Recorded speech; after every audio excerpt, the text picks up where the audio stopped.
আতি খানো ভাতের মতন লয়, চাষি দেখনো ফুবু দেখনো মায়ের মতন লয়। আসলে জীবনে অনেক রান্না করছি, অনেক রান্না করিও, রান্নাগুলান খেতে মজাও হয়, কিন্তু যত মজাই হোক না কেন আম্মু যেভাবে রান্না করে সেই রান্নাটার মজাই আলাদা।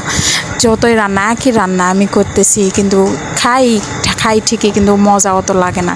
কিন্তু সেই রান্নায় আম্মু যখন রান্না করে দেয় সেই রান্নার মজাটা আরও দ্বিগুণ বেড়ে যায়।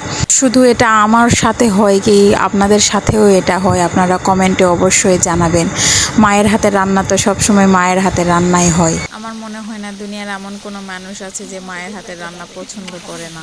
আপনারা তো জানেনই আমি বাবার বাড়িতে এসেছি, বাবার বাড়িতে এসে বেশি ক্যামেরা বের করতে পারি না। অবশ্যই এখানে আমি চেষ্টা করি সব সময় মায়ের সাথে সময় কাটাতে। তো আম্মা মাছের নোনাশ করতেছিল, মাছের নোনাশ কিংবা ভুনা যেটাই বলেন আমরা সবাই করতে পারি, কিন্তু এই ভিডিওটি আমার প্রবাসী ভাইদের জন্য যারা সুন্দর করে মজা করে মাছ রান্না করতে পারে না।